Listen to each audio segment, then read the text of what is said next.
আমাদের সবার জীবনের গতিপথ সবসময় এক থাকে না। কখন যে কার গতিপথ কোন দিকে চলে যাবে আমরা আসলে কখনোই বলতে পারবো না, কারণ আমাদের ভবিতব্য শুধুমাত্র একজনই লিখে থাকেন। তাই তো আমরা আমাদের গতিপথ যতই নিজেরাই ঠিক করি না কেন, তা কিন্তু সবসময় একরকম থাকে না। জীবনটা সবসময় সিনেমার মতো হয়ে যায় না। সুখ দুঃখ, উঁচু নিচু সব কিছু মিলেই কিন্তু আমাদের এই জীবনে চলার পথটা যদি সহজ হতো, তাহলে কিন্তু সব কিছু সমানভাবে সবার কাছেই থাকতো। কখনো ধনী আমরা, কখনো গরিব হয়ে যাই, কখনো আবার ভিখারি হঠাৎ করে বড়লোক হয়ে যায়। এটাই হচ্ছে তারই নিয়তি। যাই হোক, সবাইকে শুভেচ্ছা এবং আসসালামু আলাইকুম। ওয়েলকাম করছি নতুন আরেকটি ভিডিওতে। ভিডিওটা শুরু হয়ে গেছে, কিন্তু ভিডিও রিলেটেড এখনও কোনো কথা বলা হয়নি। যাই হোক, যে যেখান থেকে আমার এই ভিডিওটি দেখতেছেন, আশা করি প্রত্যেককেই ভালো আছেন, সুস্থ আছেন এবং সবাই পরিবারের সাথেই আছেন। আমি এবং আমার পরিবারের লোকজন আল্লাহর অশেষ রহমতে ভালো আছি। দেখতেই পাচ্ছেন ভিডিও শুরুতে আমি এখানে দুটা গাছ নিয়ে এসেছি, মেহেন্দির গাছ এবং হচ্ছে লাকি ব্যাম্বুর গাছ। এবং এই লাকি ব্যাম্বু গাছটা আমার অনেক বেশি পছন্দ হয়েছে, কারণ এর পাতাগুলো রয়েছে বিভিন্ন কালারের, ডিজাইন করা, দুইটা কালারের সংমিশ্রণে। এবং গাছটা আমি যে স্থাপন করব তার জন্য একটা টবও নিয়ে এসেছি। আর এই যে দেখেন, গাছগুলো নিয়ে আমি অলরেডি ছাদে চলে এসেছি এবং ছাদে এসে মাটিগুলো আগে রেডি করতেছি, কারণ যে কোনো গাছ গাড়ার পূর্বে আগে মাটি রেডি করাটা অত্যাবশ্যক। আর আমাকে ছাদে এই কাজগুলোতে সাহায্য করতেছে আমার হাজব্যান্ড এবং আমার ছেলে। শুরুতেই আপনারা ভিডিওতে আমার ছেলেকে দেখতে পেয়েছেন, সে অলরেডি আমাকে কাজে সাহায্য করতেছে বিভিন্নভাবে। যাই হোক, তাকে সেইভাবে ক্যামেরাবন্দি আমি করিনি আসলে। আর এখানে দেখেন, যে হচ্ছে লন্ঠন গাছটা নিয়ে এসেছিলাম, সেই গাছটার কিছু ডাল কেটে নিচ্ছি আর কিছু চারা করার জন্য। আমার হাজব্যান্ড দেখেন এখানে গাছের ডালটা কেটে নিয়েছে, এগুলোকে সুন্দর করে ছিলে নিচ্ছে। তারপর এগুলো হচ্ছে অ্যালোভেরার পাতার মধ্যে ডুবিয়ে গাছগুলো হচ্ছে মাটিতে স্থাপন করবে, যাতে সেখান থেকে নতুন করে চারা গাছ হয়।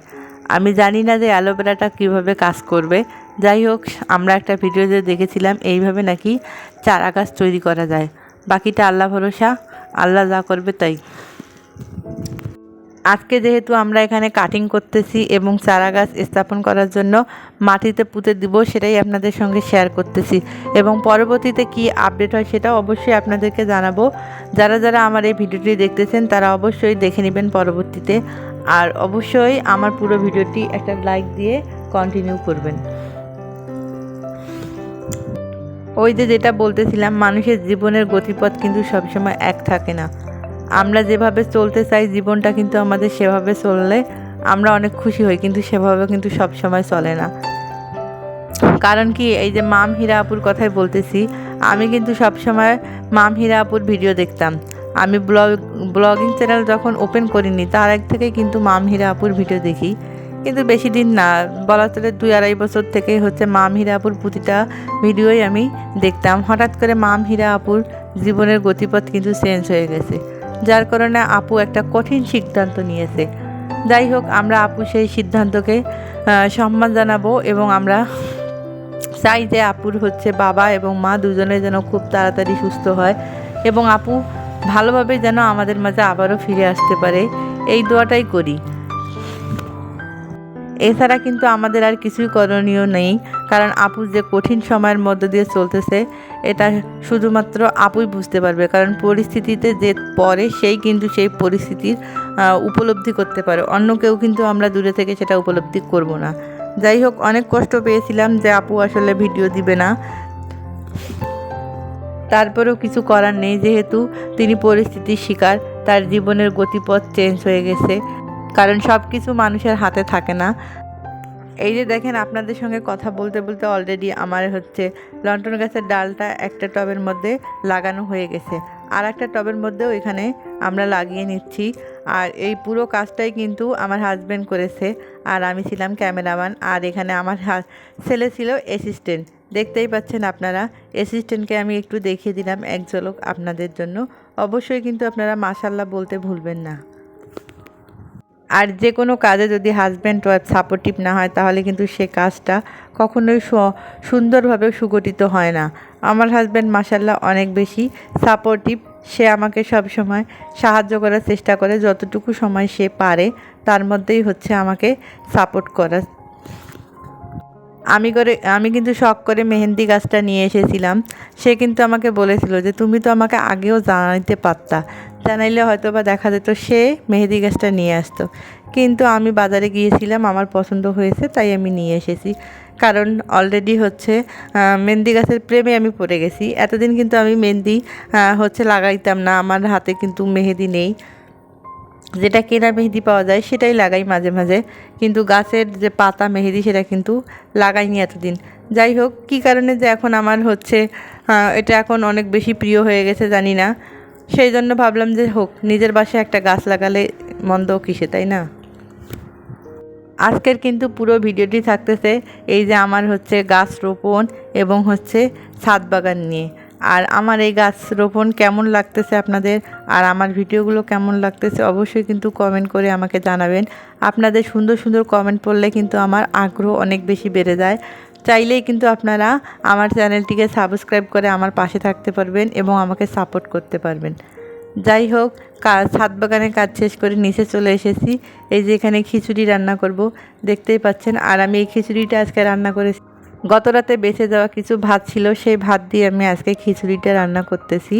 আর এই যে দেখেন, খিচুড়ি উঠাই দিয়ে আমি ছাদে চলে এসেছি কিছু পুঁই পাতা নেওয়ার জন্য, কারণ এই পুঁই পাতাগুলো মাঝে মাঝে আমি খিচুড়ির মধ্যে দিয়ে খাই, যাতে হচ্ছে পুষ্টিটা আমি সম্পূর্ণ পাই। আর যেহেতু পুঁই গাছটা অনেক ছোট, তাই অল্প কিছু পাতা হয়েছে। এই পাতাগুলো আসলে আলাদা করে রান্না করে খাওয়ার মতো না, তাই হচ্ছে মাঝে মাঝে এভাবে তুলে নিয়ে গিয়ে আমি হচ্ছে খিচুড়ির মধ্যে বা ডালের মধ্যে দেই। আর এই যে দেখেন, এখানে দুটা কলমি শাকের গাছও হয়েছে। আমি এখান থেকে দুটা হচ্ছে কলমি শাকের ডাল ছিঁড়ে নিচ্ছি, যাতে সেগুলোও অ্যাড করতে পারি। আর নিজের ছাদ বাগানের পিওর হচ্ছে এই শাকগুলো খেতে অনেক বেশি মজা লাগে। আর আমি খুব তাড়াহুড়া করতেছিলাম, কারণ আমার সকাল টাইমটা অনেক বেশি ব্যস্ততার মধ্যে কাটে। আমি আসলে ওইভাবে টাইম আসলে মেনটেন করতে পারি না যে ভিডিও করে সকাল টাইমটা হচ্ছে সুন্দর করে আপনাদের সঙ্গে উপস্থাপন করব, সেটা আসলে আমার সবসময় হয়ে ওঠে না। কারণ সকাল টাইমটাতে আমার মেয়েকে নিয়ে স্কুলে যেতে হয় 8:30টার মধ্যেই, তার যেহেতু 9:45 থেকে ক্লাস। আর সব কাজকর্ম গুছিয়ে খাবার দাবার রেডি করে যেহেতু আমাকে বের হতে হয়, তাই হচ্ছে আসলে ভিডিওটা আসলে ওইভাবে কন্টিনিউ করতে পারি না। আর যারা ভিডিও করেন তারা জানেন ভিডিও করতে গেলে কতটা এফোর্ট দিতে হয়, কতটা হচ্ছে টাইম মেনটেন করতে হয় বা ম্যানেজ করতে হয়। অনেক বেশি কিন্তু টাইম চলে যায় একটা কাজে ভিডিও করলে। আর এখানে দেখেন, আমি কিছু কোয়েল পাখির ডিম নিচ্ছি, এগুলো আমি সিদ্ধ করতে দিব। আর যেহেতু কোয়েল পাখির হচ্ছে ডিম আমার বাসাতেই থাকে, তাই সেই খাঁচা থেকে আমি বড় বড় ডিম বেছে নিচ্ছি। আর দেখেন মাশাআল্লাহ, ডিমগুলো কত সুন্দর হয়েছে, তাই না। আর কারা কারা কোয়েল পাখির ডিম পছন্দ করেন অবশ্যই কিন্তু আমাকে কমেন্ট করে জানাতে পারবেন। আর হ্যাঁ, এর মাঝে একটা ছোট্ট কথা বলে নেই, আমাদের কিন্তু কোয়েল পাখির খামার রয়েছে। আমরা হচ্ছে 0 সাইজের থেকে 30 দিন বয়সী বাচ্চা এবং ডিম সেল করে থাকি। যাদের প্রয়োজন হবে তারা অবশ্যই আমার সঙ্গে কন্ট্যাক্ট করে নেবেন। আমি আপনাদের সঙ্গে পরবর্তীতে কমেন্টে কন্ট্যাক্ট নাম্বার দিয়ে দিব, পরে আপনারা যোগাযোগ করে নিতে পারবেন। আর এই যে দেখেন, আমি ডিমগুলো এখন সিদ্ধ করতে বসিয়ে দিচ্ছি। ডিমগুলো যেহেতু হচ্ছে টাটকা, তাই আমি এখানে হচ্ছে কিছুটা লবণ দিয়ে দিব, কারণ লবণ দিয়ে ডিমটা যদি অনেকক্ষণ ধরে সিদ্ধ করা যায় তাহলে কিন্তু ছালগুলো খুব দ্রুত উঠে যায়, না হলে কিন্তু ছাল ছিলতে অনেক বেশি কষ্ট হয়। আর এই ডিমগুলো কিন্তু ছেলা খুবই সহজ, তাই এখানে একটু বেশি করে লবণ দিবেন এবং হচ্ছে অনেকটা টাইম নিয়ে সিদ্ধ করলেই কিন্তু ভালো হবে।